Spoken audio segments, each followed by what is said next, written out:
Hello students, good evening. All of you are most welcome in Akanksha classes.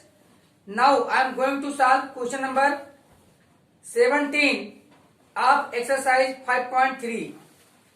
In a school, students thought of planting trees in and around the school to reduce air pollution.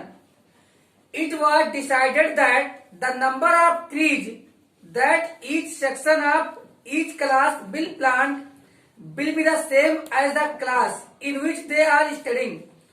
Example given: a section of class first will plant one tree, a section of class second will plant two trees, and so on till class 12.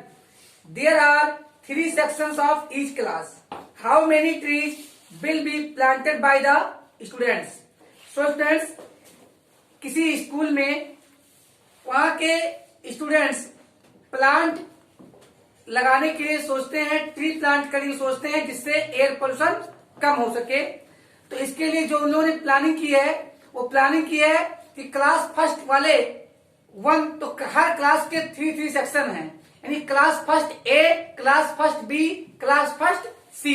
तो इस प्रकार से बच्चों class first के द्वारा कुल कितने plant लगाए जाएंगे? 3 प्लांट लगाए जाएंगे। और इसी प्रकार क्लास सेकंड के द्वारा हर सेक्शन 2 प्लांट लगाएगा। तो उसमें भी 3 सेक्शन है तो 6 प्लांट हो जाएंगे। इसी प्रकार class third A, class third B, class third C. तो क्लास थर्ड ए 3 प्लांट लगाएगा, क्लास थर्ड बी 3 प्लांट लगाएगा और क्लास थर्ड सी 3 प्लांट लगाएगा। तो टोटल प्लांट क्या हो जाएंगे क्लास थर्ड के द्वारा 9। तो बच्चों इसी प्रकार टोटल प्लांट कितने होंगे अगर वह कोई आईसी है, मतलब इंटर कॉलेज है। तो आइए फार्म करते हैं हम लोग। नंबर ऑफ प्लांट, पहले ये क्वेश्चन हमारा कौन सा है बच्चों? 17। स्टार्ट करते हैं सॉल्यूशन के साथ।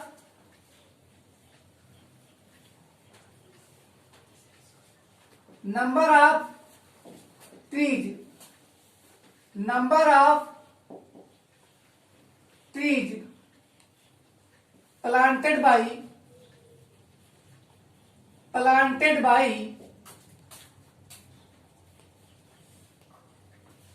class first,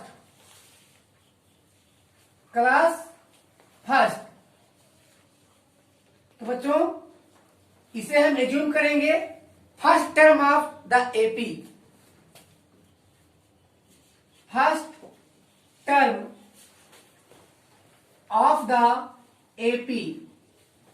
तो फर्स्ट टर्म ऑफ एपी बच्चों प्रत्येक क्लास के 3 सेक्शन हैं। तो क्लास फर्स्ट के बच्चे 1 ट्री प्लांट करेंगे, क्लास सेकंड के बच्चे 2 ट्री प्लांट करेंगे, क्लास 3 के बच्चे 3 प्लांट करेंगे। इसी प्रकार 12 के बच्चे 12 ट्रीज प्लांट करेंगे।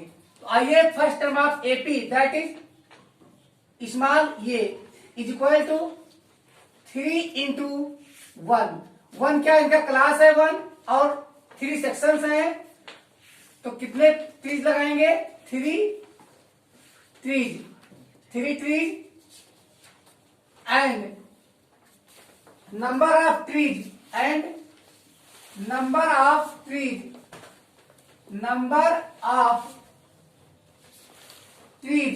Planted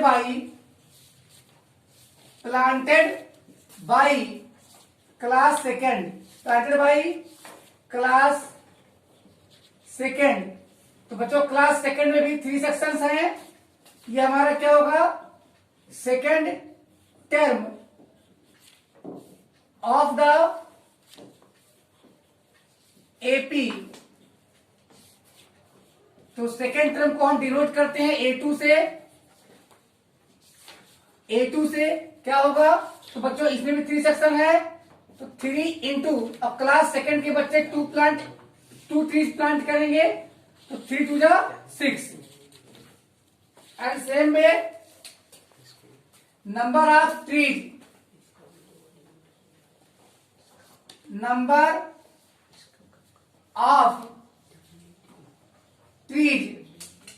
planted by number of trees planted by class third, class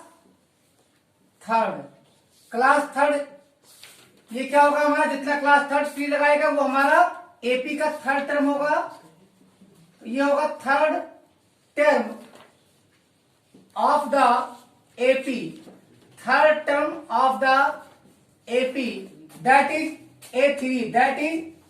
A3, तो इसमें भी 3 सेक्शंस है और क्लास थर्ड के बच्चे 3 लगाएंगे तो 3 जा 9 हो जाएगा।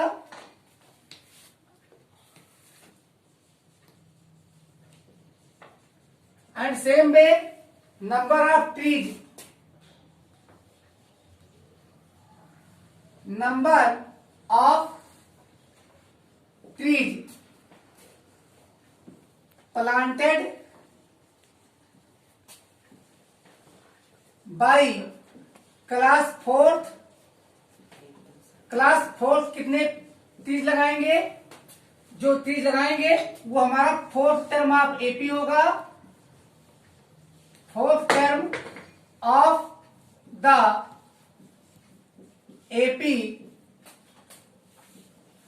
ये 4 होगा तो 3 सेक्शन इसमें भी है तो ईच सेक्शन प्लांट करेगा 4 ट्री, 4 3 जा 12 एंड सो ऑन। तो बच्चों अब यहां पे हम देखते हैं कि हमारी एपी क्या बनी, रिक्वायर्ड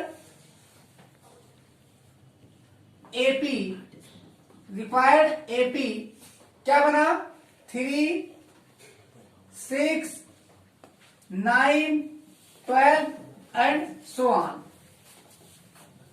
नंबर ऑफ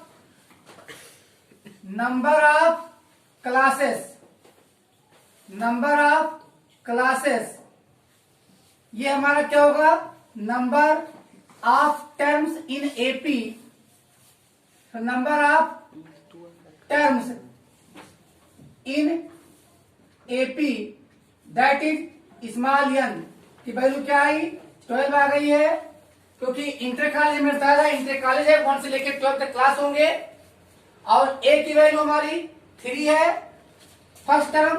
अब बच्चों common difference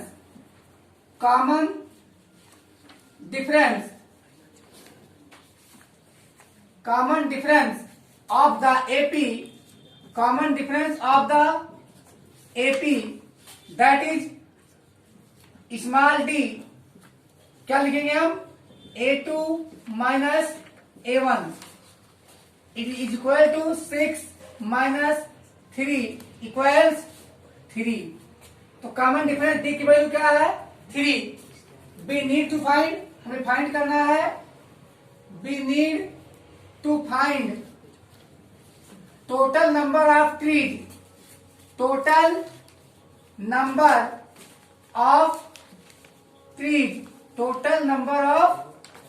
trees that can be written as sum of 12 terms of the AP by using formula n by 2 multiply by 2a plus n minus 1 into d.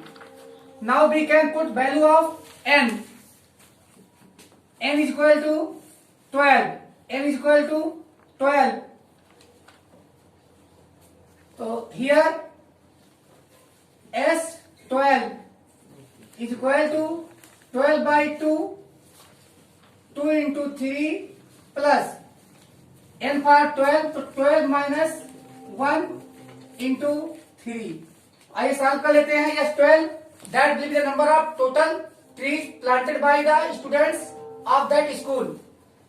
तो yes 12 is equal to 12 upon 2 value क्या आएगी 6 multiply by 2 3 जा 6 plus यहाँ पे 12 minus 1 11 into 3 और sum of all the 12 terms is equal to 6 multiply by 6 plus 33 6 plus 33 और sum of 12 terms is equal to 6 multiplied by 39, 6 multiplied by 39 और total trees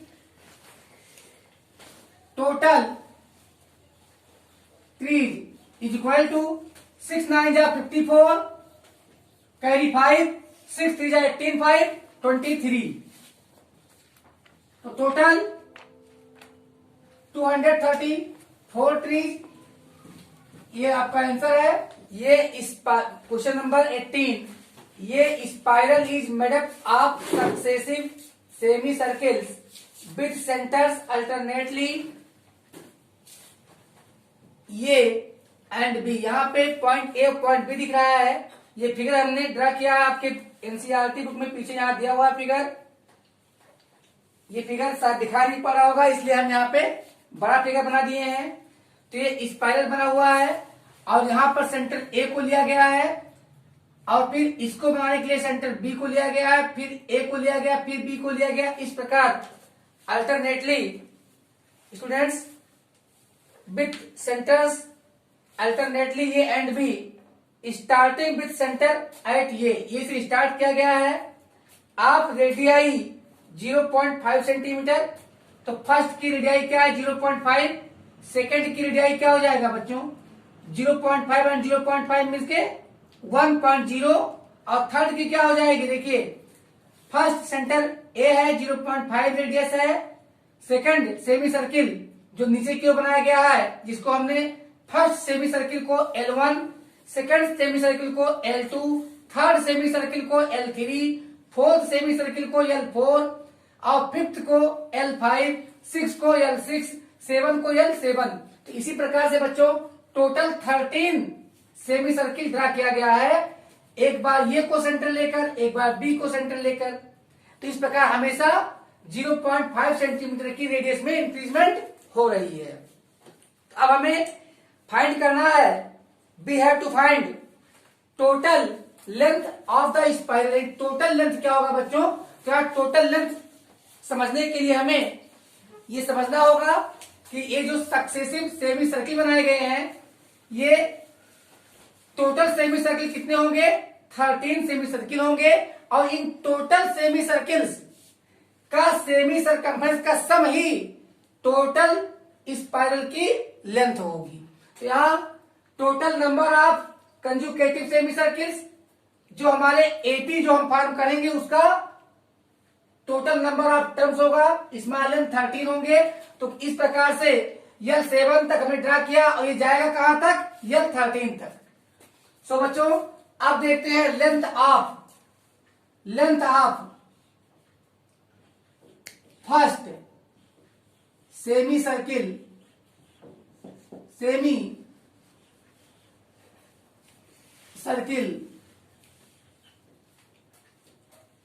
that is semi circumference L1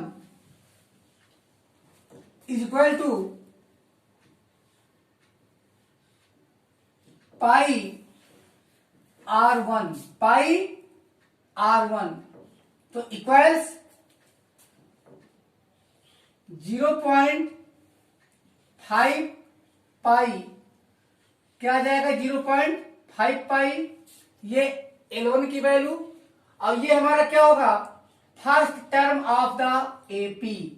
ये क्या होगा हमारा first term of the AP, first term.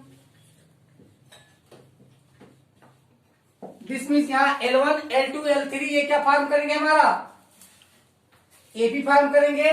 तो first term of the AP जो हम ए से फॉर्म कर रहे हैं, ये से डिनोट करते हैं, तो क्या होगा 0.5 पाई। सेम वे इसी प्रकार length of second semi circle, length of second semi circle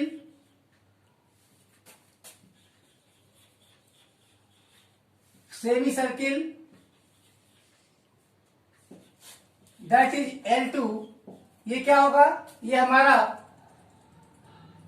second term of AP A2 होगा। इसकी वैल्यू अब देखिए 0.5 इंक्रीज होगा, तो ये प्लस यानी L2 तो 0.5 प्लस 0.5 ये रेडियस होगा हमारा। अब हम इसको डिनोट कर सकते हैं पाई R2 तो R2 की वैल्यू हमारे 0.5 प्लस 0.5 क्या हो जाएगा 1.0 क्या हो जाएगा 1.0 पाई 1.0 पाई same way and third and the length of third semicircle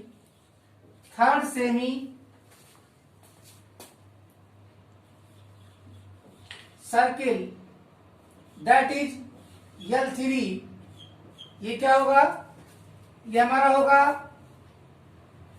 third term of the AP A3 अब ये हो जाएगा 1.5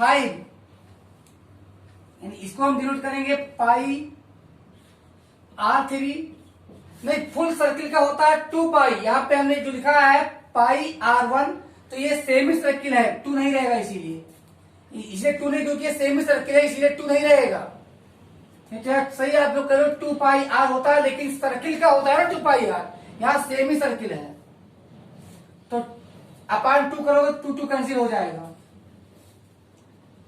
तो L3 की वैल्यू हमारे पाई R3 है जो हमारा पाई R3 अब R3 क्या होगा हमारा 1.5 pi and same way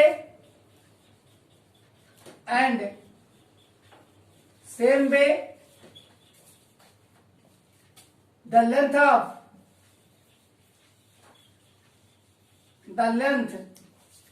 of fourth semicircle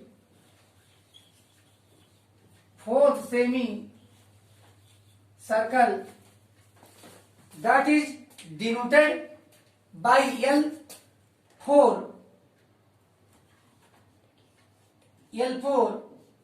is equal to fourth term of AP A4 equal to pi R4 फिर is equal to 0.5 और इंक्रीज होगा तो 2.0 पाई and so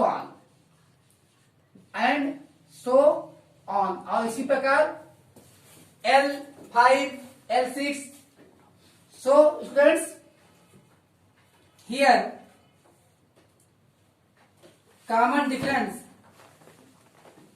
common difference of the AP common difference of the AP that is small d is equal to L2 minus L1 is equal to second term minus first term अब यहां पे common D difference की value क्या आती है 1.0 pi minus 0.5 pi is equal to 0.5 pi ये common difference है and we need to find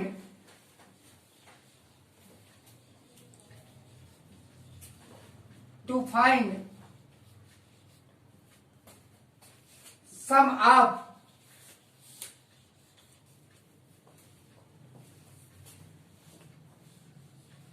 length of spiral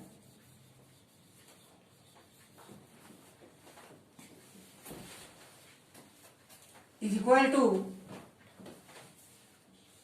by using SN we can find this so SN is equal to n by 2 2a plus n minus 1d. By using this formula, we can find sum of the length of all the 13 conjugative semi circle का semi circumference find कर सकते हैं। n की value 13 है। 13 by 2 multiply by first term a 0.5 pi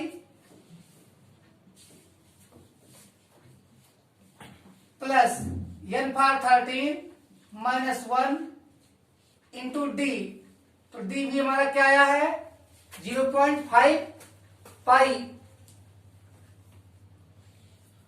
this means first term and common difference both are same.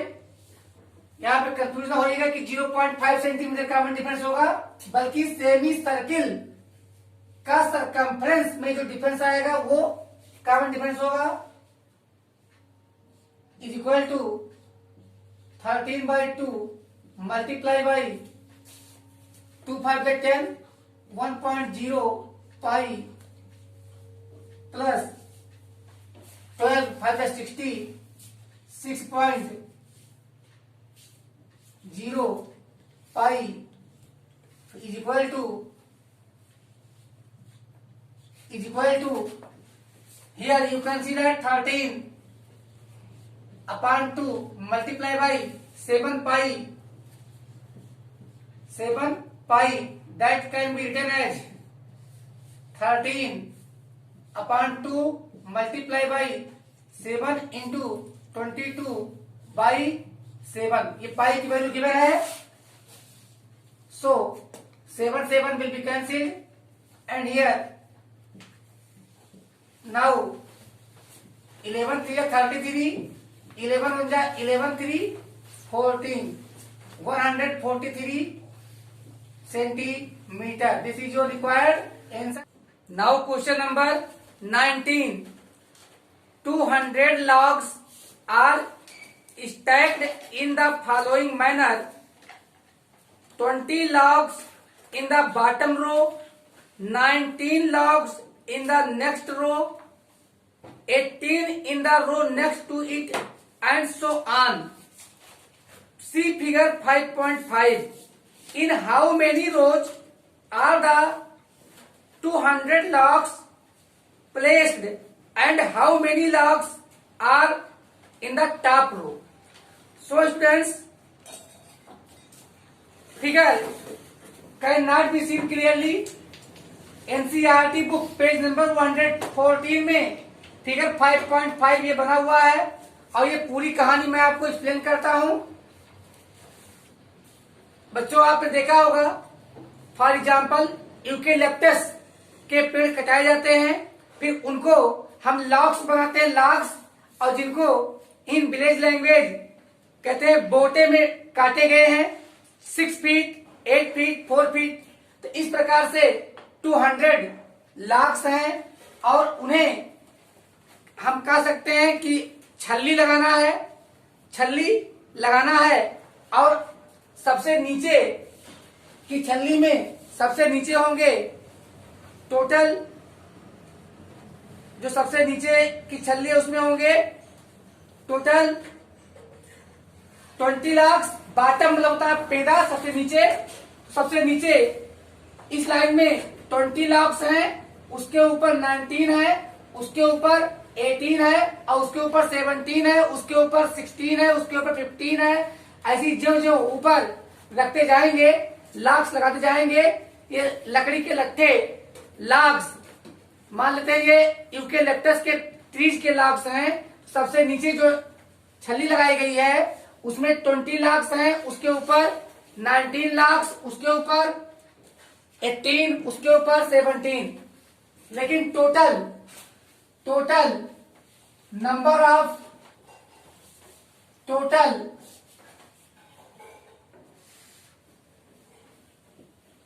Of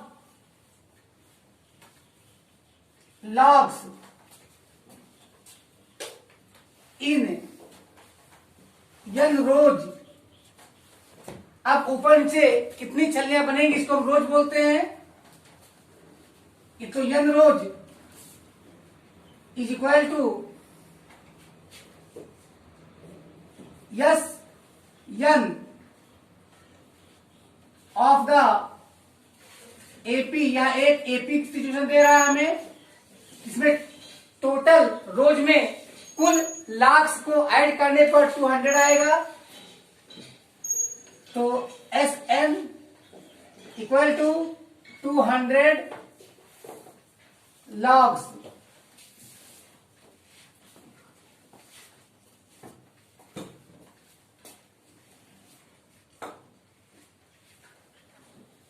and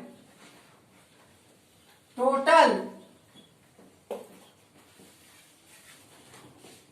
number of rows, हमने n लिया है, रोज n लिया है, जो डिनोट करते हैं हमारे number of terms in the AP को, number of terms in the AP, यानी एपी में नंबर ऑफ टर्म्स को डिनोट करेंगे स्मॉल n। यही हमसे पूछा है कितने रोज होंगे, तो ये अननोन है, क्वेश्चन मार्क, एसएन की वैल्यू गिवन है। और हम लेट कर लेते हैं the number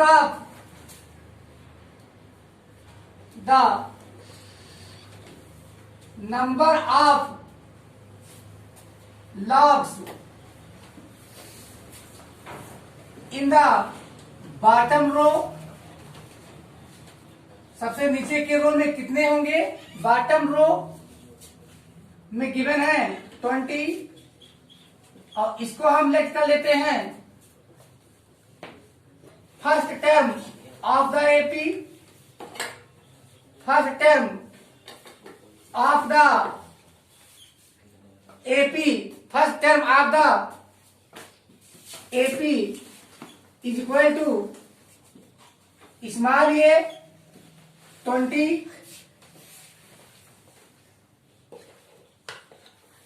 and number of logs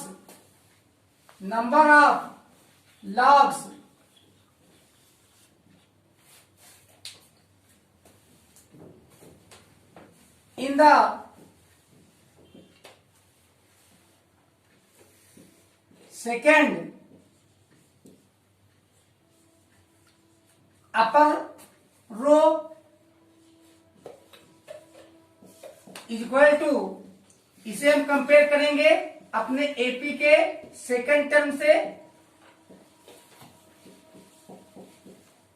that is A2 19 है and number of logs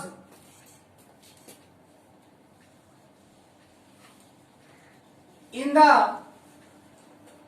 third upper row, जो उसके ऊपर रो होगी उसमें,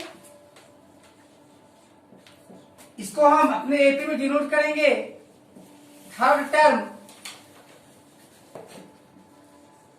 of the AP, third term of the AP that is A3 is equal to 18 logs and so on,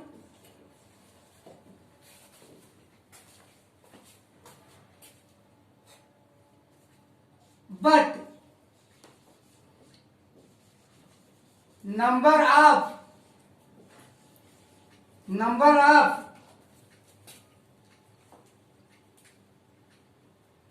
logs in the uppermost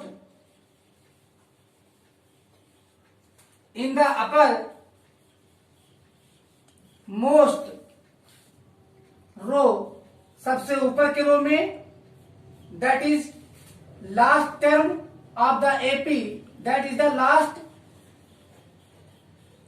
term of the AP equal small l, that is unknown. ये भी unknown है, तो हमें दो चीजें find करनी है, दो quantities, number of rows and number of logs in the upper most row. Here common difference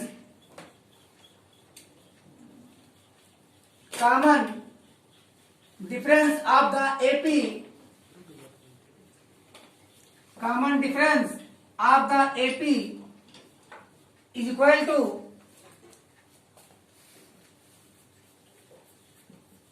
number of logs in second row minus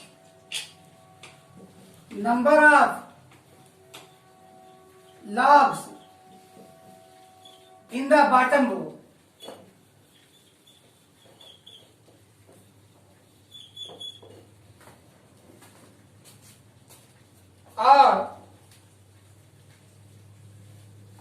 or small d equals a2 minus a1, that is small a, or d equal 20, not a2 means 19, क्योंकि ऊपर पे 19 है, 19 minus 20, that is minus 1, that is minus 1,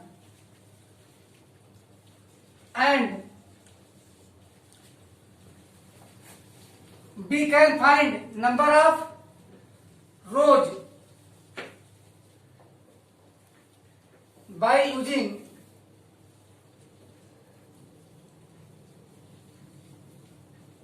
Sn equal n upon 2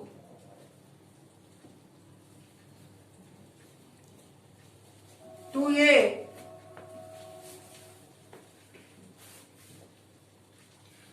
plus n minus 1 d is equal to और का use करेंगे. ऐसे total logs कितने हैं, 200 is equal to n by 2 2a a for 20, तो 2 into 20 सीधे 40 लिख सकते हैं, 22 जा 40 plus n minus 1 into D की वैल्यू सीधे केवल -1 है, लिख सकते हैं -1, और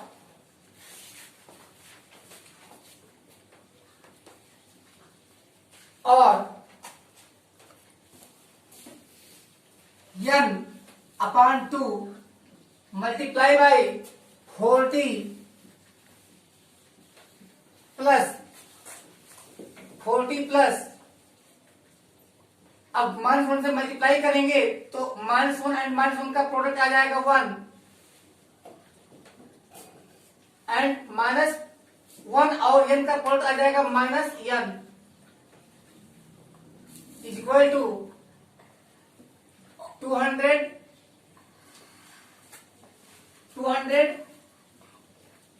और 2 को हम ट्रांसफर कर देंगे तो पाएंगे मल्टीप्लाई करने पर 41 n 40/1 क्या हो जाएगा 41 n minus n square is equal to, इधर 2 ट्रांसफर किएगा तो इधर हो जाएगा 400.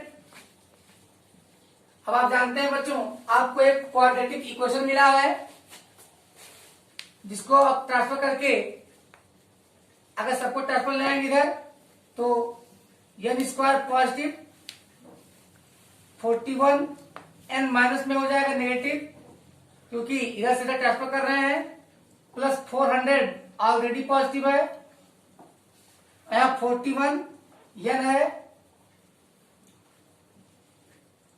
Plus 400 is equal to 0। और अब यहां पर हम देख रहे हैं कि हमें ऐसे दो नंबर ढूंढना है, सर्च करना है जिनका प्रोडक्ट 400 हो और जिनका सम 41 हो। ऐसा हम फाइंड कर सकते हैं 400 का प्राइम फैक्टर का निकाल कर। तो उसमें हम पाएंगे 16 और 25 ऐसे दो नंबर हैं जिनका सम 41 होता है और प्रोडक्ट 400 होता है। तो इसे हम डिराइव कर सकते हैं इस फॉर्म में, n square minus 16n minus 25n plus 400 equals 0। अब देखते हैं यहाँ फर्स्ट टू टर्म में n कॉमन लेते हैं तो यहाँ बचता है हमारे पास n माइनस 16। इन दोनों टर्म में हम माइनस 25 कॉमन लेते हैं तो बचता है n माइनस 25 से डिवाइड करेंगे 16 आएगा यहाँ भी। तो आइए बराबर लिखते हैं equal to n minus 16 minus 25 n minus 16 equal to 0। और now n minus 16 into n minus 25 equals 0। That give n equal, इधर माइनस 16 है तो ये क्या बनेगा 16 and n equal 25। Values of number of rows, यहाँ पे n की वैल्यू 16 और n की वैल्यू 25 आई है, that is doubtful. So for n is equal to 25, n की वैल्यू 25 लेने पर number of logs in upper most row, सबसे ऊपर वाली रो में कितने लॉग्स होंगे, that is denoted by upper most row small l, that is unknown. तो यहां पर l की वैल्यू क्या होती है a plus n minus 1d is equal to a for number of logs in the bottom row, सबसे नीचे वाले रो में 20 है, प्लस n की वैल्यू 25 है तो 25 माइनस 1 24 इंटू डी की वैल्यू माइनस 1 है तो इक्वल टू क्या आ जाएगा 20 माइनस 24 इक्वल टू माइनस 4। अब कई नंबर ऑफ लॉग्स तो निगेटिव हो नहीं सकता, तो not possible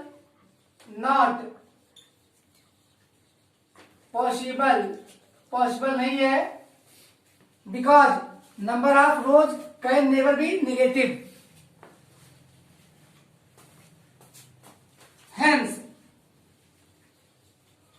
Hence number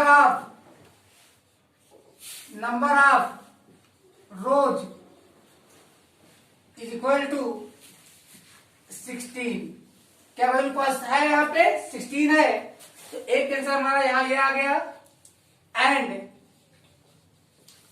number of logs in upper most row, number of logs in upper most row सबसे ऊपर वाले रो में, that is small l is equal to a plus n minus 1d R L is equal to 20 plus here value of N 16 minus 1 15 into minus 1.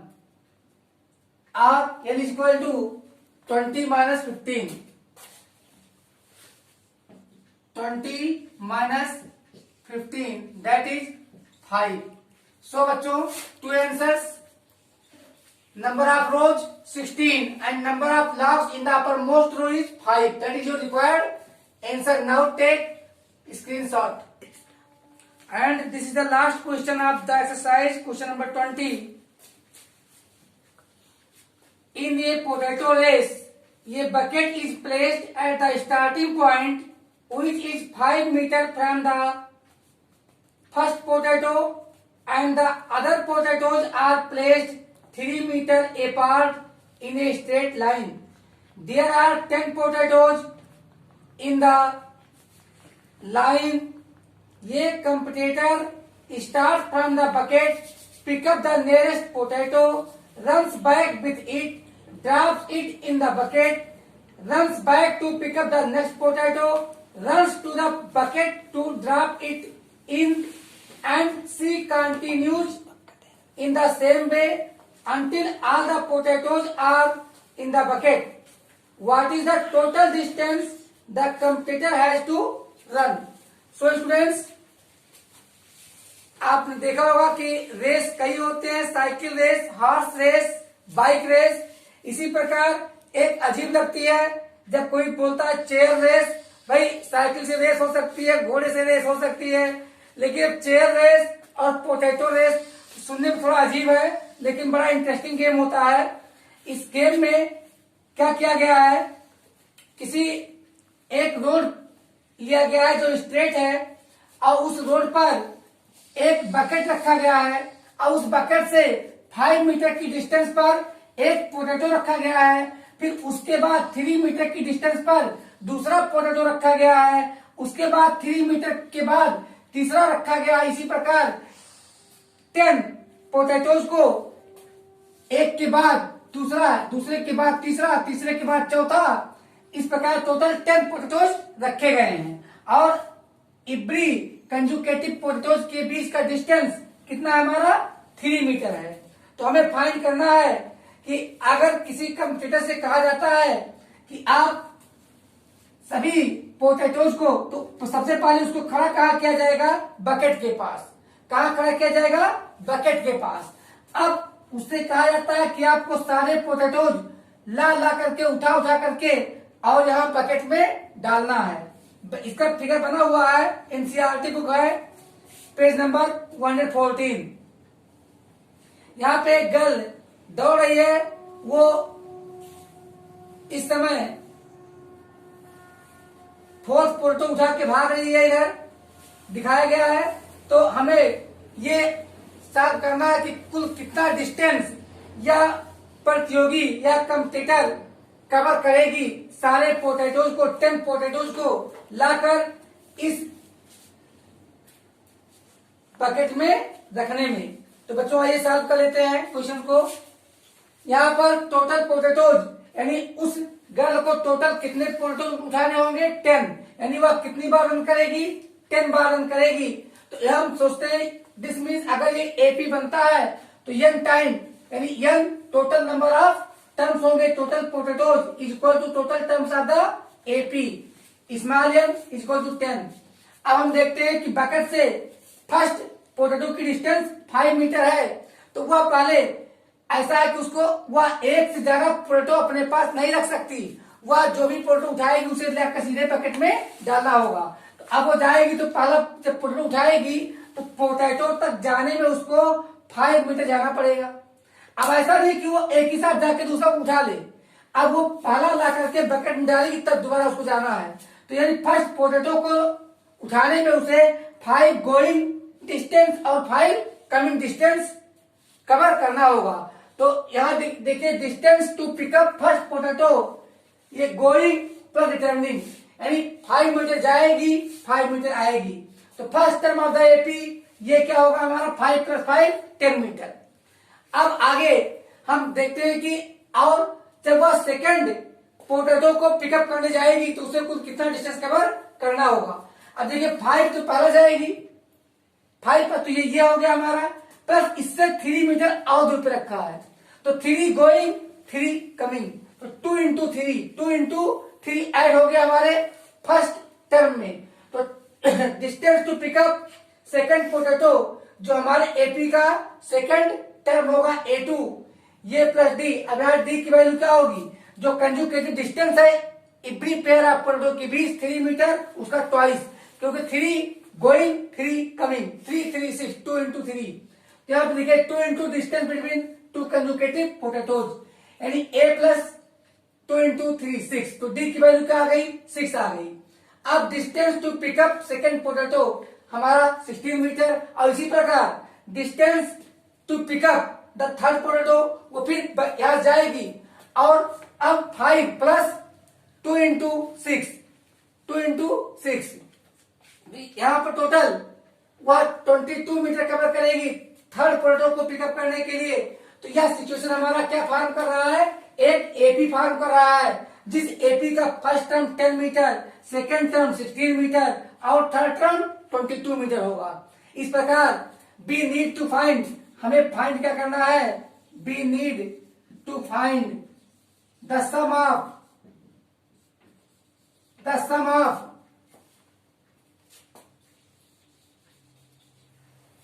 क्या sum करना है, 10 potatoes को उठाने में कुल कवर किया गया डिस्टेंस। तो sum of 10 terms, sum of 10 terms of the AP, अब sum of n term is given by Sn, so sum of 10 term is given by S10 by using formula n by 2. Here value of n 10, 10 by 2 multiply by 2a, replacing a by 16, sorry 5 to the 10, तो a की value क्या है 10, तो 2a plus n minus n for 10 minus 1 d for 6, यहाँ common difference d 6 है, हम यहाँ पे राइट करना भूल गए, लेकिन यहाँ पे कॉमन डिफरेंस आपका देखिए 2 कंजुगेटिव पोटैटोज के बीच का जो डिफरेंस होगा 3 गोइंग 3 कमिंग, तो 6 होगा, यहाँ पे आप राइट कर लीजिएगा। And common difference d equal to 6 meter, यहाँ क्लियर है 6 मीटर। तो यहाँ पे अब S10 फाइंड करते हैं, 10 by 2 5 multiply by 10 to the 20 plus 9 into 6, 9 6 जा 54, और sum of 10 terms of this AP S10 is equal to sum of 10 terms of this AP, that is the total distance covered by the comparator to pick up all the 10 potatoes, is equal to 5 multiplied by 20 plus 9 6 are 54. This can be further solved as 5 multiplied by 74, or S10 is equal to 5.20, 5.35, 370 meters. And now students, this is the last question of this exercise. Now we will meet again in optional